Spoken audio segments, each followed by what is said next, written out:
And we are back. Pokemon Ruby, Hardcore Nuzlocke, the run continues. And our final encounter is the Makahita, and we run away. I didn't even think about it. I kept running into Golbat, into Aeron, into other repeat encounters, and all of a sudden, the Makahita comes up, and I was just running, and I was like, oh, wait, that was the final encounter. So we lose the fighting type there, but we are just going to make our way through Victory Road. Hopefully no casualties, all spearheading with the Wally fight at the very end. And then it's the Elite Four. Let's do this thing.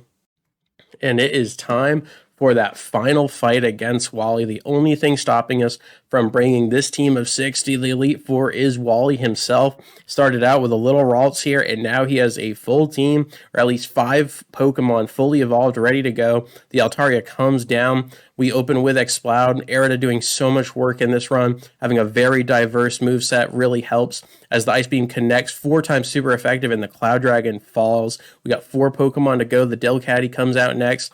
Normal type versus normal type here, and we're just going to rain down with the Stab Secret Power. And the assist comes down, gets a Future Sight, and that's going to hurt in a couple turns here, but no problem. Super Potion healing the Delcatty to a safer spot, but it won't do anything as the Secret Powers put the Delcatty down. The Magneton comes out next. We eat the Future Sight right off the top, no problem. The Flamethrower, we are faster, and that looks like a one-shot from the Exploud to the Magneton, and that leaves 2 Pokemon, the Rosalia. It is not a Roserade, so this should be okay. Ice Beam and Flamethrower are both super effective, and we do connect on the Flamethrower, bringing Rosalia down to about 5 HP. The Magical Leaf does connect, chipping Erida even further down on the HP bar. We're almost to half HP, but no problem. The Super Potion does not help in the long run as the Flamethrower takes out Rosalia, and that only leaves Gardevoir.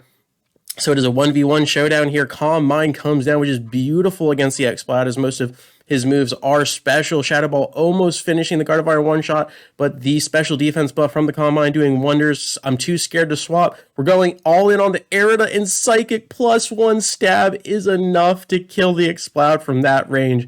Absolutely brutal stuff. The speed battles are really tough. Gardevoir outspeeding and just nuking Erida, and we lose potentially the best Pokemon on our team, literally a football field away from the Elite Four. Really tough stuff. We're going to have to somehow replace him and then make our way against Sidney and his dark type Pokemon. All right, we have arrived at the Elite Four. It is time to take on each member and see if we can beat Steven and just secure yet another hardcore Nuzlocke victory here. So people or Pokemon we left on the table, some really good, some not so much. The Walrein would have done wonders. Mawile, one of my favorites, just not a great moveset in this generation. Kecleon could have almost done what our Exploud was going for with its moveset. It's just its special attack is really low, so it wouldn't have been able to pull it off as well as the Exploud, but no problem there. Grumpig potential, no Roserade. Azumarill or Azumarill is very beefy and could definitely be a good pivot, a good swap there with just the water typing. But I don't think you can get Crobat, maybe in Pokemon Emerald, but Gen 3 is kind of finicky. You can get it after the Elite Four. I know that for Leaf Green and Fire Red. I'm not 100% sure for this game. But we did have trade evolutions on, so Machamp was on the table as well as Magneton. So those two definitely could have been on the team, but I did want to try to implement a couple other Pokemon that I rarely or have never used before. As far as Pokemon that have died, we lost our Gulpin very early on, I think right before the 3rd or 4th gym. Yeah, I think on our way to the 4th gym, a careless mistake. Then we lost Linoon or Linoon to the Maxi fight on the top of the mountain there. Then we lost Numel and Aaron to Flannery herself. We lose Combuskin to our father, Norman. The crit through the bulk up, absolutely ridiculous. And then we went the longest time without losing anybody, and it just culminated at the very end of Victory Road, and it wasn't very victorious as we lost our Exploud. Erida, probably one of my favorite Pokemon on the team. Just a phenomenal moveset. So much fun. Really good stats. Not very defensive, but very aggressive, and such a good move pool. So without further ado, let's dive right in and see if we can beat Sidney and his dark type Pokemon. Now, I kind of want to keep a couple Pokemon hidden, but I will do a little sneak peek here for our final team. Maybe I won't show the move sets just to keep a little bit of a mystery, but we have some staples here, and then we have some newcomers. So Breloom couldn't make it last run here, as Breloom got sniped right before Winona. We've got the Pelipper, an absolute staple of the channel. Tentacruel, same thing, always a favorite to see here. Altaria, I know some people wanted to see Altaria, and I did as well. So she has made it to the Elite Four. And then Dusclops, I've never used him before. I really like Cofagrigus from Gen 5, so we are bringing him out to play. And then we have Asahi the Manectric, who has shown up here and there, but isn't quite as good as the Magneton. But I wanted some newcomers, and here we are. Without further ado, let's dive right in. I think Breloom's going to have an absolute field day against Sidney, so shouldn't have too much to worry about, but let's watch for some utility moves. Let's watch for some critical hits, anything like that. We've got the Brick Break here.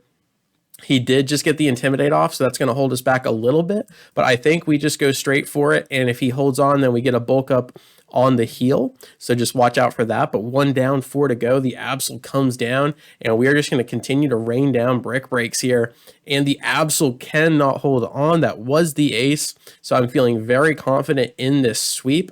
Let's go for another one. We're going to have to tank a Fake Out here, as it has priority. No problem. Another Brick Break, and remember, we have Effect Spore on Akira the Breloom, so if anyone makes contact, it has potential to paralyze or heal the opponent, which is really nice. Sharpedo is not faster with that level discrepancy. Sidney falling prey to what Gen 3 has given it. And here we go. The Cacturne is the final sacrifice to Akira the Breloom. And that is it. First Elite Four member down. And we are just going to barge right into Phoebe's room and see if we can beat the second member. All right, we are on to the second member of the Elite Four, Phoebe, in her Ghost-type Pokemon.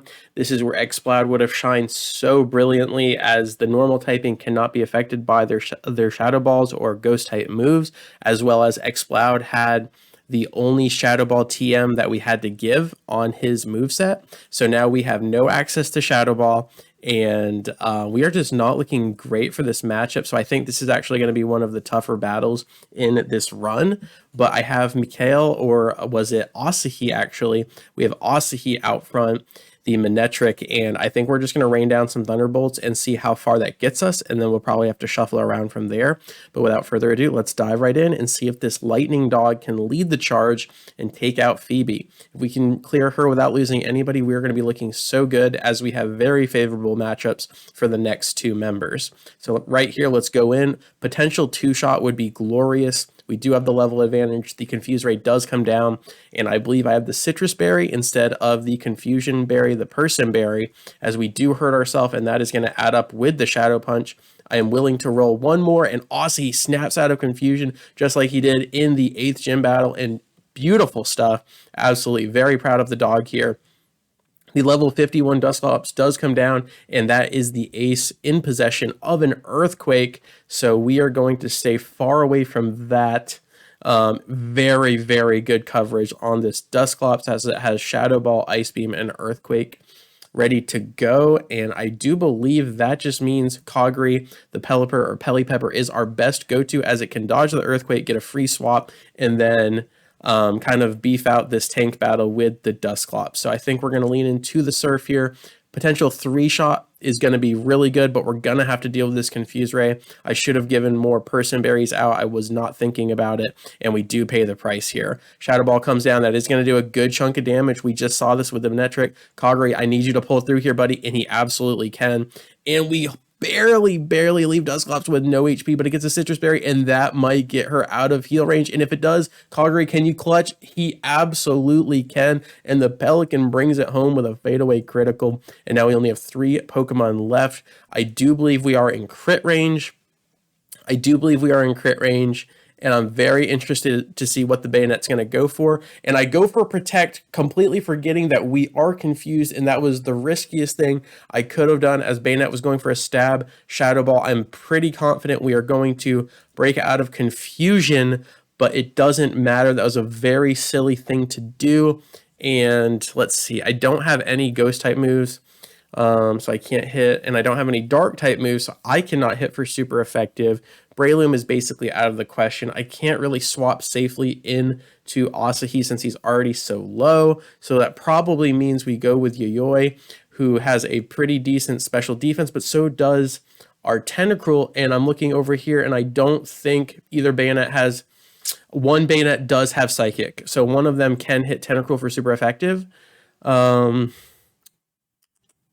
think we can tank one Shadow. I'm going to risk it. I'm going to risk a critical hit Shadow Ball. If it doesn't crit, I think we're fine. We snap out of confusion and we go for Surf. This is super risky, but I don't want to swap into anybody, and Bayonet gets greedy for a Spite, and that is no problem at all, and Kagri is able to 2-tap from that range. Beautiful stuff. Getting a little bit tipsy here.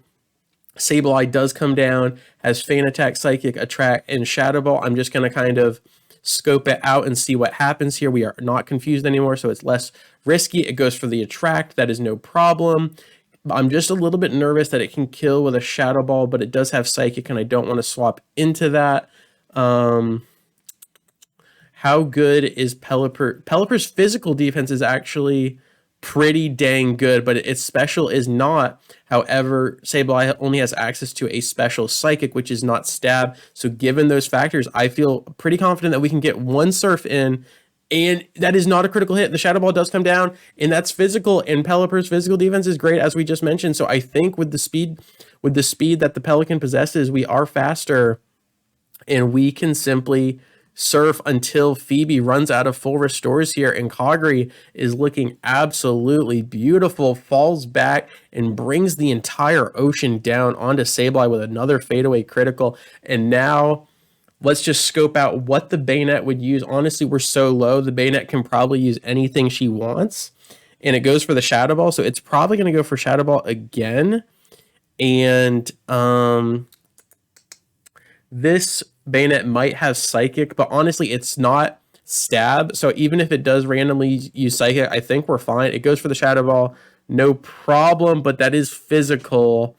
So now I'm just a little bit scared. Does this one have Psychic, or does it go for Shadow Ball again? It goes for Shadow Ball. I'm feeling pretty good about this. Then we should be able to kill with at least 2 Surfs. It holds on, gets 1 Shadow Ball, no critical hit. Baby girl, we're fine. 1 more Surf, and Akane Tsunemori from downtown finishes off the second member of the Elite Four. Got really close to losing somebody there, closer than I would have liked, but again, going in, I knew I did not have a perfect answer to Phoebe. So if the video hasn't gone on too long, we're going to go ahead and beat Glacia. If the video has gotten too long, then this will be it, and we will call it, but let me go see.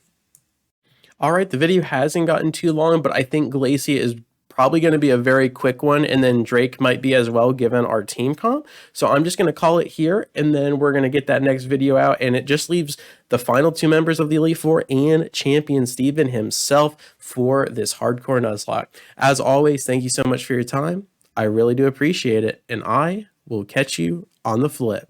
Peace.